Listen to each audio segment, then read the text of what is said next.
ഒന്നുകിൽ വയനാട് അല്ലെങ്കിൽ റായ്ബേലി. വെറുതെ സമയം കളയാതെ മണ്ഡലമൊന്നു തിരഞ്ഞെടുക്കാൻ ആവശ്യപ്പെട്ട് രാഹുലിനോട് കടുപ്പിച്ചിരിക്കുകയാണ് കോൺഗ്രസ് നേതൃത്വം. സർക്കാർ അധികാരമേറ്റ് ഇത്ര നാളായിട്ടും പ്രതിപക്ഷ നേതാവിനെ നിശ്ചയിക്കാൻ കഴിയാതെ വരുന്നത് ഇന്ത്യ മുന്നണിയിൽ വലിയ ക്ഷീണമുണ്ടാക്കുമെന്ന വിലയിരുത്തലിനെ തുടർന്നാണ് രാഹുലിന് കോൺഗ്രസ് നേതൃത്വം നിർദ്ദേശം നൽകിയിരിക്കുന്നത്.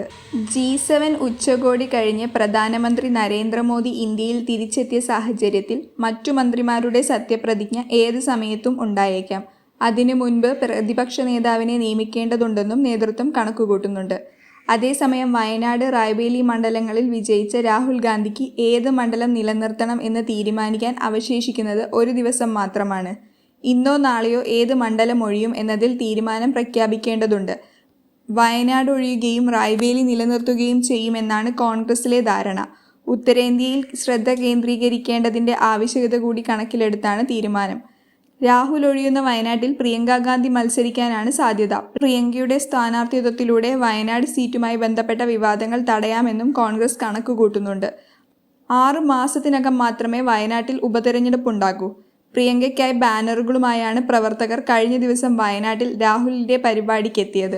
ലോക്സഭാ തിരഞ്ഞെടുപ്പിൽ പ്രിയങ്ക ഗാന്ധിയോട് റായ്ബേലിയിൽ മത്സരിക്കാൻ പാർട്ടി നിർദ്ദേശിച്ചെങ്കിലും സോണിയാഗാന്ധി രാജ്യസഭാ അംഗവും രാഹുൽ മത്സരിക്കുകയും ചെയ്യുന്ന പശ്ചാത്തലത്തിൽ താൻ മത്സര രംഗത്തില്ലെന്ന് വ്യക്തമാക്കി മാറി നിൽക്കുകയായിരുന്നു. രാഹുൽ ഒഴിഞ്ഞാൽ വയനാട്ടിൽ 6 മാസത്തിനകം ഉപതെരഞ്ഞെടുപ്പുണ്ടാകും.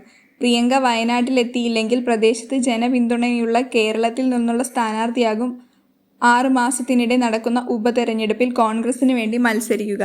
അതിനിടെ ഉത്തർപ്രദേശിലെ പാർട്ടി ആഗ്രഹിക്കുന്നത് രാഹുൽ റായ്ബേലിയിൽ നിലനിർത്തണമെന്നാണ്. UP സംസ്ഥാന കോൺഗ്രസ് അധ്യക്ഷൻ അജയ് റായ് പ്രതികരിച്ചിരുന്നു. അദ്ദേഹത്തിൻ്റെ കുടുംബവുമായി ബന്ധപ്പെട്ട് കിടക്കുന്ന മണ്ഡലമാണ് റായ്ബേലിയെന്നും അദ്ദേഹം വ്യക്തമാക്കിയിട്ടുണ്ട്.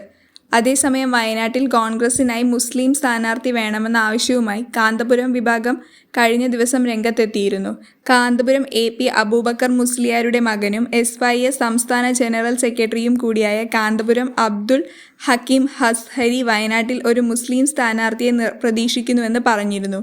ഇത് കേരളത്തിലെ കോൺഗ്രസിനിടയിൽ ആശയക്കുഴപ്പമുണ്ടാക്കിയിട്ടുണ്ട്.